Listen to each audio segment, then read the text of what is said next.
ಬಾಗಲಕೋಟೆ ಮತ್ತು ಬಿಜಾಪುರ ಪೊಲಿಟಿಕ್ಸ್ ತುಂಬಾ ಇಂಟ್ರೆಸ್ಟಿಂಗ್ ಆಗ್ತಾ ಇದೆ. ಬಾಗಲಕೋಟೆಯ ಕಾಂಗ್ರೆಸ್ನ ಅಭ್ಯರ್ಥಿ ಸಂಯುಕ್ತ ಪಾಟೀಲ್ ಸೋದರ ಈಗ ಬಿಜೆಪಿಯನ್ನ ಜಾಯ್ನ್ ಆಗಿದ್ದಾರೆ. ತುಂಬಾ ಇಂಟ್ರೆಸ್ಟಿಂಗ್ ಆಗಿರುವಂತಹ ಡೆವಲಪ್ಮೆಂಟ್ ಅಂತ. ಬಾಗಲಕೋಟೆಯಲ್ಲಿ ಈಗಾಗಲೇ ಬಿಜೆಪಿ ಇನ್ಫ್ಯಾಕ್ಟ್ ಕಾಂಗ್ರೆಸ್ನಲ್ಲಿ ಸಾಕಷ್ಟು ಒಳ ರಾಜಕೀಯ ಇದೆ, ಅಲ್ಲಿ ಗಲಾಟೆ ಆಗ್ತಾ ಇದೆ. ಇದ್ರ ನಡುವೆನೇ ಬಾಗಲಕೋಟೆ ಕೈ ಅಭ್ಯರ್ಥಿಯ ಸೋದರ ಈಗ ಬಿಜೆಪಿಗೆ ದಿಢೀರಾಗಿ ಸೇರ್ಪಡೆಯಾಗಿದ್ದಾರೆ. ಬಿಜೆಪಿಗೆ ಸೇರ್ಪಡೆಯಾಗಿರುವಂತಹ ಹರ್ಷಗೌಡ ಪಾಟೀಲ್, ವಿಜಯೇಂದ್ರ ಅವರ ಸಮ್ಮುಖದಲ್ಲಿ ಹರ್ಷಗೌಡ ಪಾಟೀಲ್ ಬಿಜೆಪಿಗೆ ಸೇರ್ಪಡೆಯಾಗಿದ್ದಾರೆ.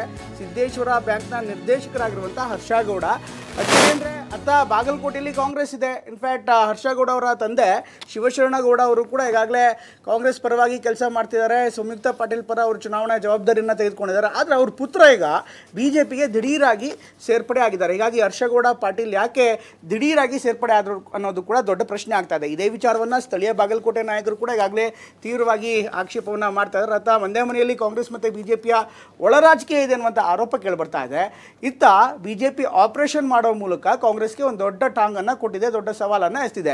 ಅದರ ಜೊತೆಗೆ ಈ ಹರ್ಷಗೌಡ ಪಾಟೀಲ್ ಅವರನ್ನು ಬಿಜೆಪಿಗೆ ಸೇರ್ಪಡೆ ಮಾಡಿಕೊಂಡಿರೋ ಹಿಂದೆ ಕೇವಲ ಬಾಗಲಕೋಟೆ ಒಂದೇ ಅಲ್ಲ, ಬಿಜಾಪುರದ ರಾಜಕಾರಣ ಕೂಡ ಅಡಗಿದೆ ಅನ್ನುವಂಥ ಮಾತುಗಳು ಕೂಡ ಇದೆ. ಯಾಕೆಂದರೆ ಬಿಜಾಪುರದಲ್ಲಿ ಈಗಾಗಲೇ ಯತ್ನಾಳ್ ಅವರನ್ನು ಕಟ್ಟಿ ಹಾಕುವ ನಿಟ್ಟಿನಲ್ಲಿ ಒಂದು ಟೀಮ್, ಬಿಜೆಪಿಯ ರಾಜ್ಯಾಧ್ಯಕ್ಷರ ಟೀಮ್ ಇರ್ಬೋದು ಅಥವಾ ಇನ್ನಿತರ ಟೀಮ್ ನೇರವಾಗಿ ಹರ್ಷಗೌಡರನ್ನ ಮುಂದಿಟ್ಕೊಂಡು ಹೊಸ ದಾಳವನ್ನು ಉಳಿಸಿದೆ ಅಂತ ಹೇಳಲಾಗ್ತಾ ಇದೆ.